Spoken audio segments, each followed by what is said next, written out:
Life's a play with no rehearsal. Yo, bro. Take it personal. Why, y'all?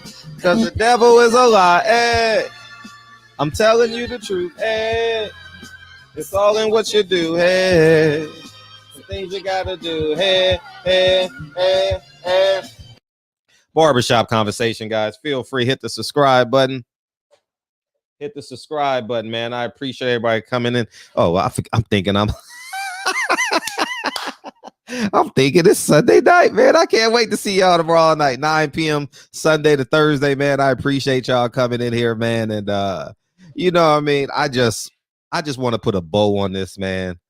I don't know how many times I gotta tell y'all cover up the truth by saying Fred hates Al Heyman, this and that. Well, feel free to think it, because one of the reasons why I know why I'm successful, and here's a gem for y'all. Because I walk in truth. And when you walk in truth, you understand people's truth. And that's how you're able to leverage. People may, for negative way, people may see it as term negative, but you know how to optimize your relationships with people. I think people hope too much. People hope people change. People hope people act a certain way. People hope that they'll have empathy for them. People hope that they'll have sympathy for them. Judge people according to their actions. People are creatures of habit instinctively, not on purpose, instinctively. You know what I mean? Y'all got up this morning, did your A, B, C, D, E, F, G, and then you might have took a chance on something, but you got through A, B, C, D, E, F, G, you know what I mean, before you took a risk on H, you know what I mean? So anyways, man, I just want A, B, C, E, F, G, H. Oh, damn, I got it right. And but for all the delusional fans that I told y'all from day one that this fight ain't happening, it's not happening. And I'm going to just tell y'all just on principle why it's not happening. And this is just sheer what I believe. I don't talk to nobody. This is just me using common sense and me being a business owner. People get caught up in the emotions and wishing what they want. But if Bob Arum has had 30 years of acting a certain way, why not believe him? He's going to act like that the 31st. Yeah. If Al Heyman conducts business a certain way these past 6 years, why do you think he's going to conduct business a different way? Now let's drive my points home. Let's make some points to drive my premise, my thesis home. Bob Arum, Terence Crawford. Bob Arum, in my opinion, would never make a Terence Crawford, Shawn Porter, Terence Crawford versus Keith Thurman. Maybe Keith Thurman more likely than Shawn, but he wouldn't make them date. He wouldn't make that because one, he has to pay for the fight. And two, he's taking a date. He's relieving Al Heyman of a date and a purse to pay. And if Bob Arum didn't want to work with him when he quote unquote had the advantage, why would he work with him when he's literally bailing Al Heyman out? Y'all gonna say, oh, Fred hating this. I'm telling y'all the truth. Al Heyman doesn't have enough dates on his schedule to fulfill all these fights. And I think it's something in their contract that they can't complain, because if I was fighting one time a year in my prime, shit. Imagine I only can make one video a week. Imagine that shit, right? What would y'all do without Frederick Hawthorne if I could only do one live show every week? But y'all don't want to hear the truth, man. I just want y'all to have the truth, the unwavering truth, so y'all can do what y'all need to do. And the moment I woke up and realized that boxing is all about, I woke up one day, you know what I mean? And I said, boxing is really just about money. So let's understand this money thing.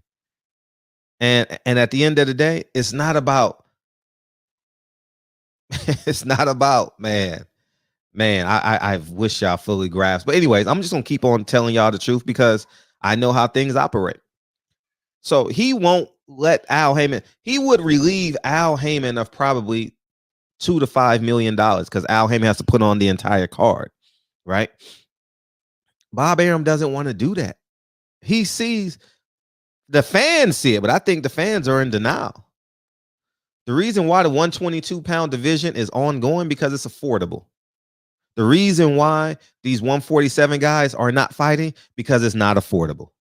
It's simply put, it's really that easy. The reason why these 154 guys are not fighting because it's not affordable.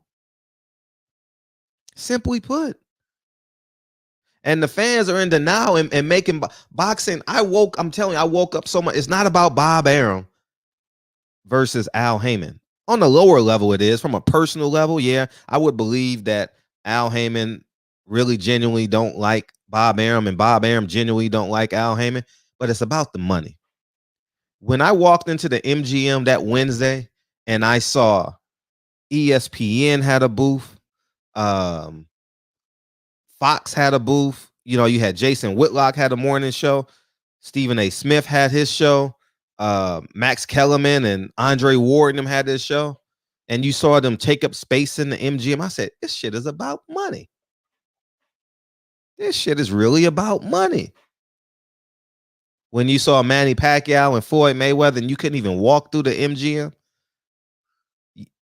you really had to teleport yourself anywhere you needed to be in the MGM that week. It's about the money. They gonna come together when they're an asset to one another, y'all. They're not gonna come together. Al Heyman and Bob Arum will never come together when one man wins. It's not going to happen. Not. And y'all say John Molina, Felix Diaz, they were affordable. Y'all get it? It was affordable. But when you got to pay Shawn Porter what he desires, you got to pay Keith Thurman what he desires, and you got to bail out your nemesis, you ain't doing it. As you can see, Bob Arum doesn't have that many dates on ESPN. You see how he's spreading them out.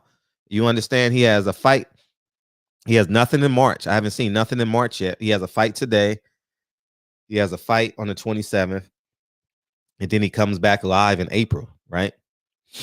And then May with the Ramirez and so on and so forth. So at the end of the day, Bob Arum has 2 dates a month on ESPN. He's not giving Al Heyman a date. And guess what? Al Heyman wouldn't bail him out and give him a date neither. Right? Do y'all see the symmetry now? Do y'all see how like business supersedes what the fans want?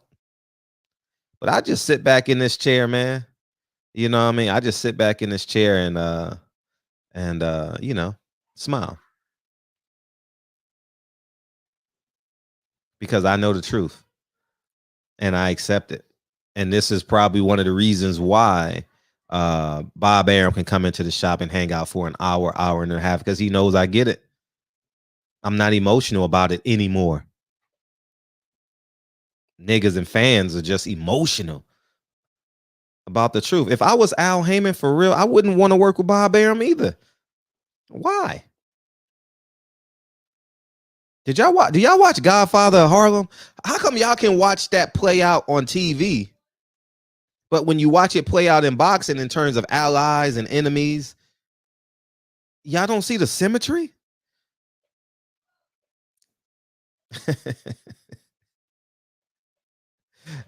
I'm too woke, right? I'm too woke. I'm a hater. See, and when you tell the truth, guys, when you tell the truth, you should never care about an emotional response. Don't care about your emotional responses. Don't care. Disprove my facts. That's what if you can disprove my facts without emotions, then come holler at me. What's not happening, I'm going to tell you why. What's not happening? PBC fighters can't speak out against Al Heyman.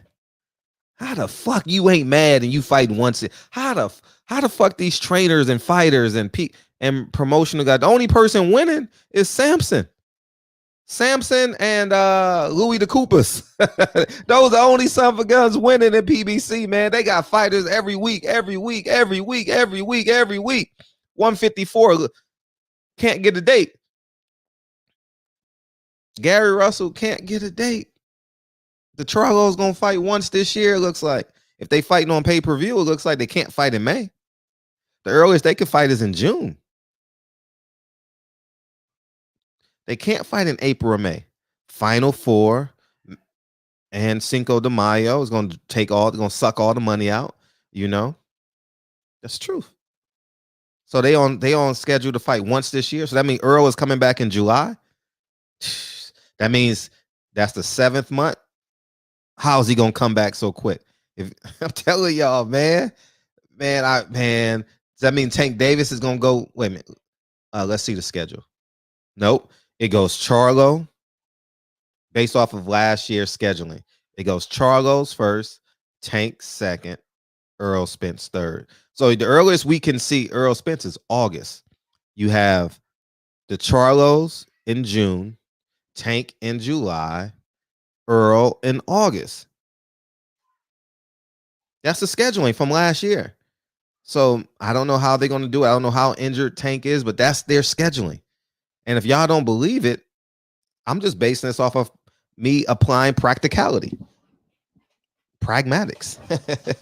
You know what I mean? So anyways, man, I done seen Judas and the Black Messiah 3 times this weekend. Great film. I'm going to try and hold back and not talk about it tomorrow. It's going to be really, real challenging. So if you in the shop tomorrow and you haven't seen Judas and the Black Messiah, I suggest that you go elsewhere because it's going to be hard not to talk about it, man. Y'all see the paint in the background, man. How the hell did my man Keenan Chapman bring these lyrics to life? Young Malcolm, I'm the leader of the movement out this bitch. He said, Young Malcolm, I'm the leader of the movement out this bitch. Young Malcolm, I'm the leader of the movement out this bitch. I had that shit commissioned a year and a half ago, and it came to life. You got Fred Hampton. Y'all see Fred Hampton?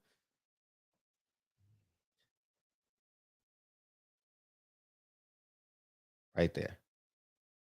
See Fred Hampton? It's what it feels like. I had that commissioned a year and a half ago, man. It feels good. Now, you know what I'm going to do? I'm going to get a button on that painting. So when you push it, it's going to spill those lyrics. But the title of it is called Block for Me, Black Man. That's what the title of this painting is called. So I'm going to see if I can get that created. You know what I mean? Maybe when I get I'm going to get an art gallery at some point. I'm going to get an art gallery / something else so I can bring in some revenue. You know what I mean? And I got a whole bunch of paintings in my artifacts in my house. So, but anyways, man.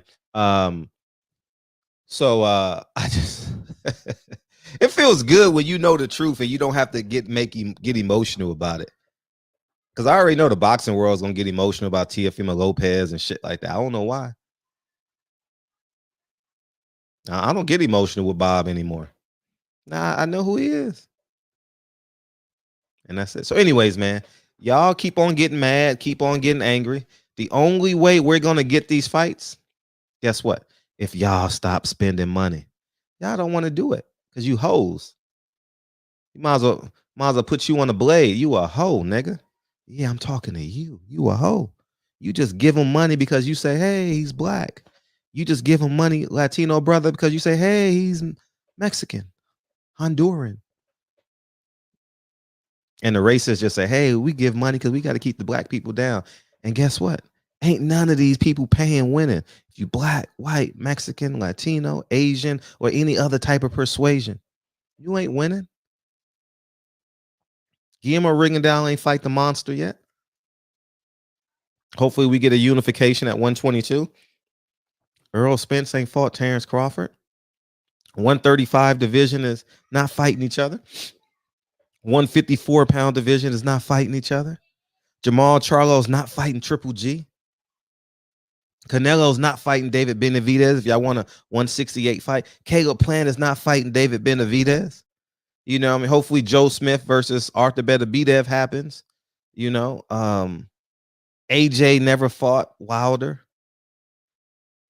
You know, AJ hasn't fought Fury, and let's go. I mean, it's just so many humongous fights that can't happen because y'all hoes. Y'all pay for the fights. Y'all give y'all money unconditionally. Well, I guess I just want to go be a hoe tonight. I guess I gotta go give the man who's not giving me the fights I want and buy these two $75 tickets. This is what it feels like. This is what it feels like. This is what it feels like. Barbershop Conversations. Feel free to hit the subscribe button. I see y'all Sunday night, 9 p.m. Pacific Standard Time. We have the Frederick Douglass family coming in the first 30 minutes. And yeah, so it should be exciting. Then after 9:30, we just ripping and running with the boxing news. So we'll have a good time. So come in early. We get to hear the Frederick Douglass family. Shout out to Terence Bailey. On the mic with Terence Bailey live. Go subscribe to him. He's been a great asset to the community. And I appreciate y'all. But we got to wake up. We got to wake up. Peace.